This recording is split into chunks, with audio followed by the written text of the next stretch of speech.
Okay. நாங்கள் திருப்பூர்லேருந்து எல்லாம் வந்திருக்கோம். இது ஒரு நல்ல ஒரு ஒண்டர்ஃபுல் எக்ஸ்பீரியன்ஸ். மெயினாக வந்துட்டு ஒரு ஃபேமிலிக்கு இண்டிவிஜுவலாக ஒரு கைட் போட்டு they are spending time to explain everything. Like exotic அனிமல்ஸ்லேருந்து பேர்ட்ஸ்லேருந்து எல்லாமே டச் அண்ட் ஃபீல் பார்த்து ஸோ ரொம்ப சாட்டிஸ்ஃபையிங்காக இருந்துச்சு. So their explaining about each and every animal, about the lifestyle, how they survive and food அதனுடைய ஃபுட்டெல்லாம் accommodate பண்ணுறதுக்கு எப்படி என்ன ஏதுன்னு ஃபுல்லாக அவங்களோட ஹிஸ்ட்ரி எல்லாமே தெரிஞ்சு நாலேஜபிளாக the guides are explaining it very well. So we are so comfortable with them. அது ரொம்ப நல்லா இருந்தது. ஸோ அது ஒரு 5 hours டைம் வந்துட்டு it was an very excellent time.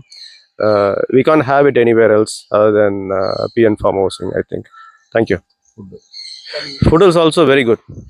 Food வந்துட்டு முக்கியமா அந்த பம்ப் செட் ரொம்ப என்ஜாய் பண்ணோம். அது அடிச்சா இருந்தாலும் பரவாயில்ல, கிட்ஸா இருந்தாலும் பரவாயில்ல, இட்ஸ் ரியலி குட். அதான் தமிழ் அண்ணா பிரசாத் அண்ணா நல்லா கைட் பண்ணாங்க.